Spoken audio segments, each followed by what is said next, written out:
يا أيها الذين آمنوا اتقوا الله حق تقاته ولا تموتن إلا وأنتم مسلمون.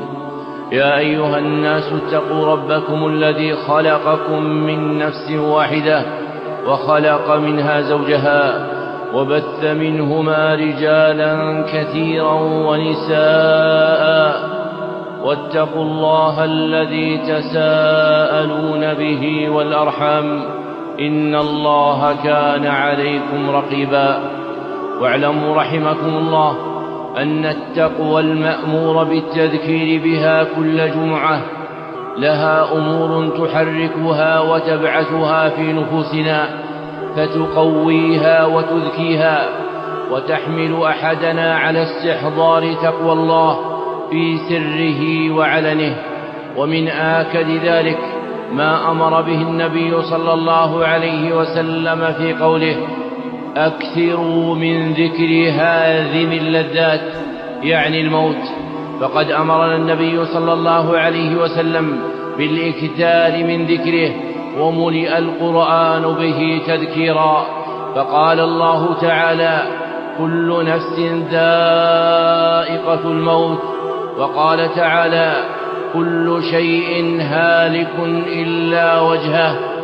وقال تعالى: كل من عليها فان. وقال تعالى: إنك ميت وإنهم ميتون. وقال تعالى: وما جعلنا لبشر من قبلك الخلد أفإن مت فهم الخالدون.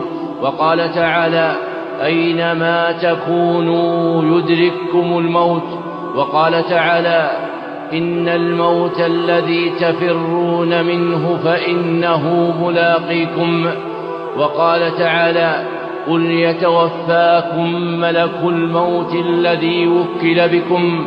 وقال النبي صلى الله عليه وسلم تمجيدا لربه: أنت الحي الذي لا يموت والإنس والجن يموتون.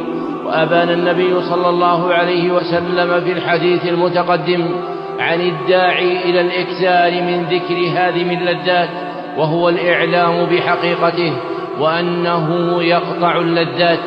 وفي ذلك أمران عظيمان: أحدهما أن العبد إذا عرف أن هذه اللذات مقطوعة حمله على الزهد فيها، فلم يسارع إليها ولم يصارع عليها، وإنما أخذ منها بقدر قوام حياته في المعاش، فتكون هذه اللذات بمنزلة الزاد الموصل إلى دار المعاد. والآخر أن العبد إذا علم أن هذه اللذات مقطوعة بالموت عمل لما بعد الموت. فالإرشاد إلى ذكر الموت هو إرشاد إلى إصلاح أنفسنا، فلا يراد بذكر الموت أن ينظر الإنسان بعين سوداء حمقاء إلى الدنيا، بل تكون هذه التذكرة إرشادا له بإصلاح المعاش والمعاد. فتذكروا الموت في أنفسكم واستحضروا عندما تمرون أمام أبصاركم صورا لأناس كانوا قبل 50 أو 60 أو 100 سنة أن هؤلاء ماتوا وأننا أيضا ميتون.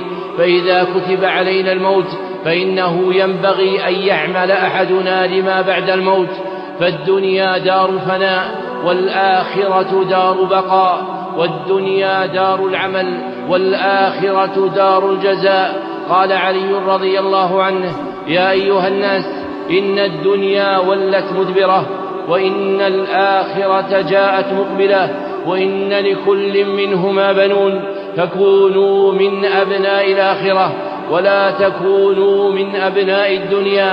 فاليوم عمل ولا حساب، وغدا حساب ولا عمل.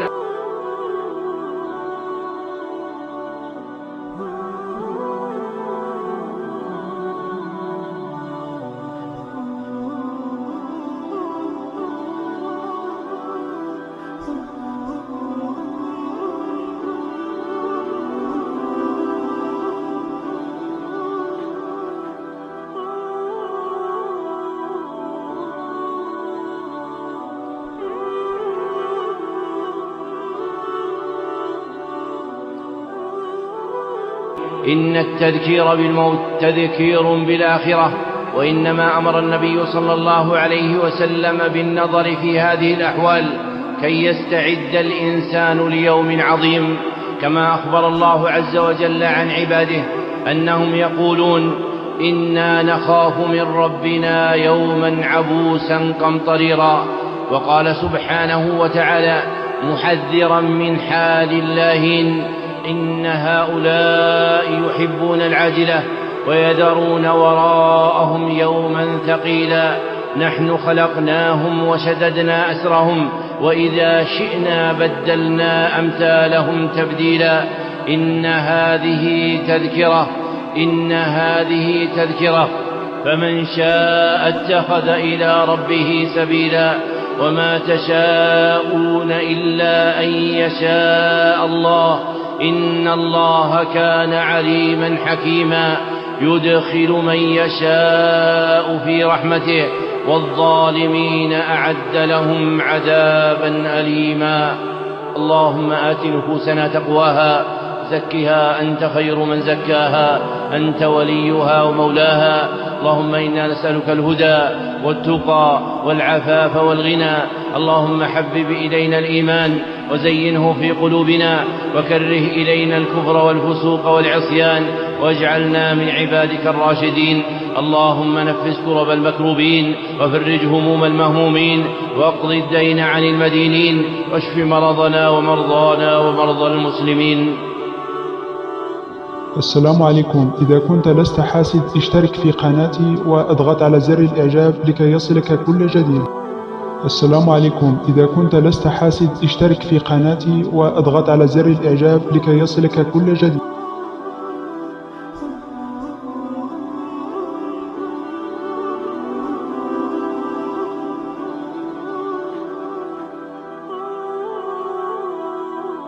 يا أيها الذين آمنوا اتقوا الله حق تقاته ولا تموتن إلا وأنتم مسلمون. يا أيها الناس اتقوا ربكم الذي خلقكم من نفس واحدة وخلق منها زوجها وبث منهما رجالا كثيرا ونساء واتقوا الله الذي تساءلون به والأرحام إن الله كان عليكم رقيبا.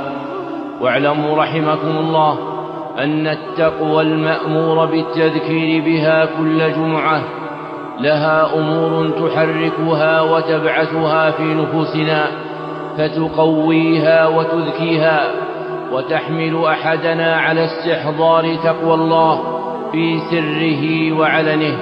ومن آكد ذلك ما أمر به النبي صلى الله عليه وسلم في قوله أكثروا من ذكر هاذم اللذات يعني الموت. فقد أمرنا النبي صلى الله عليه وسلم بالإكثار من ذكره وملئ القرآن به تذكيرا.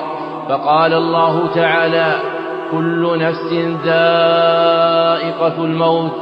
وقال تعالى كل شيء هالك إلا وجهه. وقال تعالى كل من عليها فان. وقال تعالى إنك ميت وإنهم ميتون. وقال تعالى وما جعلنا لبشر من قبلك الخلد أفإن مت فهم الخالدون. وقال تعالى أينما تكونوا يدرككم الموت. وقال تعالى إن الموت الذي تفرون منه فإنه ملاقيكم. وقال تعالى قل يتوفاكم ملك الموت الذي وكل بكم. وقال النبي صلى الله عليه وسلم تمجيدا لربه أنت الحي الذي لا يموت والإنس والجن يموتون. وأبان النبي صلى الله عليه وسلم في الحديث المتقدم عن الداعي إلى الإكثار من ذكر هذه اللذات وهو الإعلام بحقيقته وأنه يقطع اللذات. وفي ذلك أمران عظيمان أحدهما أن العبد إذا عرف أن هذه اللذات مقطوعة حمله على الزهد فيها